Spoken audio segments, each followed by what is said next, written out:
Petition వేశారు వీళ్ళు. అసలు ఎక్కడ కూడా లడ్డు వ్యవహారం గురించి మాట్లాడకుండా ఉండాలి అని చెప్పి.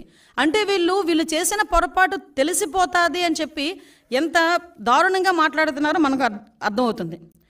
అరే మీకు డిక్లరేషన్ ఇస్తాము, డిక్లరేషన్ తీసుకొని మీరు వెళ్ళాలి, అందులో తప్పే ఉంది.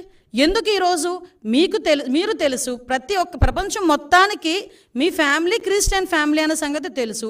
నిజంగా మీకు వెంకటేశ్వర స్వామి మీద భక్తితోనే మీరు టెంపుల్కి వచ్చారు, భక్తితో నేను వచ్చాను అని చెప్పి ఒక సిగ్నేచర్ చేసి లోపలికి వెళ్ళడానికి మీకు వచ్చే ప్రాబ్లం ఏంటి?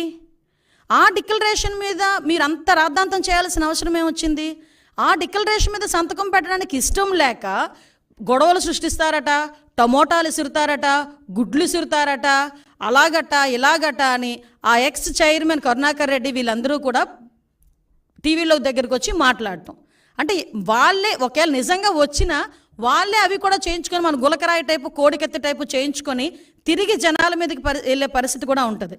ఇవన్నీ అరే నువ్వు వెళ్ళవయ్యా, నువ్వు హైందవ సంప్రదాయాన్ని పరిరక్షించేళ్ళు, ఎందుకు ఈ మాట చెప్తున్నావంటే మీరు ఒకసారి అర్థం చేసుకుంటానండి. క్రిస్టియన్స్ కానీ హిందూస్ కానీ ముస్లిమ్స్ కానీ ఒక్కొక్కరికి ఒక్కొక్క పద్ధతి ఉంటుంది. ఇప్పుడు కడప దర్గాకి వెళ్తాం, హిందువులు ఎంతమంది అరట్లేదు కడప దర్గాకి? కడప దర్గాకి వెళ్ళినప్పుడు ఆ గుడ్డ కట్టుకొని చక్కగా టోపీ పెట్టుకొని వెళ్ళరా? అజ్మీర్ వెళ్తారు, ఎంతమంది అజ్మీర్ వెళ్ళరు? అక్కడికి వెళ్ళి వాళ్ళ సంప్రదాయం ప్రకారం వెళ్తాం కదా. తమిళనాడులోని ఇటువైపు కొన్ని టెంపుల్స్ ఉన్నాయి, షర్టు తీసి వెళ్ళాలి, మగవాళ్ళు షర్టు తీసి వెళ్ళాలి, అక్కడికి అలాగే లోపలికి పంపిస్తారు. కొన్ని చోట్ల పంచికట్టు కట్టుకుని వెళ్తారు, అలాగే వాళ్ళ దగ్గరికి వెళ్ళాలి. నేను నమ్ముతాను కానీ నేను అలా వెళ్ళనంటూ ఊరుకుంటారా? అక్కడ సేమ్ ఇక్కడ అంతే. చర్చికి వెళ్తాము, మోకరిల్లించి ప్రార్థన చేయాలనుకుంటే మోకరిల్లించి ప్రార్థన చేస్తాము అక్కడికి వెళ్ళిన తర్వాత నువ్వు గౌరవం ఉంటే.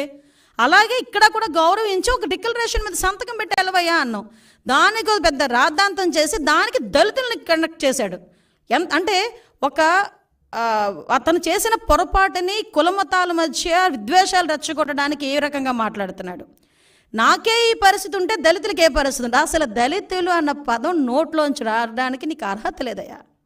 ఎందుకు చెప్తున్నానంటే ఇదే తిరుమల తిరుపతి దేవస్థానం బోర్డు మెంబర్ల గురించి మాట్లాడుతూ నువ్వు ఒక మాట మాట్లాడు. చాలామంది రికమెండేషన్స్తో వస్తారు, సీఎం గారు రికమెండేషన్లతో వస్తారు, చాలా ప్రాశస్తమైన కమిటీ అది, ఆ బోర్డు అది అని చెప్పావు. మరి ఆ బోర్డుని ఒక రకంగా చెప్పాలంటే భ్రష్టు పట్టించడానికి 50 మంది సలహా మండలిని ఎందుకు పెట్టావు? నీకు విషయం చెప్పనా, అఫ్కోర్స్ అది కోర్టు కొట్టేసింది కాబట్టి పోయారు, కానీ నువ్వు ఇచ్చిన బోర్డులో కూడా 6గురికి నేర చరిత్ర ఉందని సాక్షాత్తు హైకోర్టు బయట చెప్పింది. నీకు ఇంకో విషయం తెలుసా? నువ్వు ఇచ్చిన బోర్డులో ఒక్కడు కూడా దళితుడు లేడు. నువ్వు ఈరోజు దళితుల గురించి మాట్లాడుతున్నావు. నీకు ఆ రోజే నీ చేతులతోనే టీటీడీ బోర్డు మెంబర్లకి దళితులకి ఇవ్వాలన్న ఆలోచన కూడా నీకు రాలే. మళ్ళా పైగా ఈరోజు దళితుల గురించి మాట్లాడుతున్నావు. మా హయాంలో మా బాలవీరాంజనేయ స్వామి గారు, మా మంత్రి గారు ఆ రోజు బోర్డు మెంబరు. ఇంకో విషయం కూడా ఇక్కడ ప్రస్తావించాలి కాబట్టి ప్రస్తావిస్తున్నా.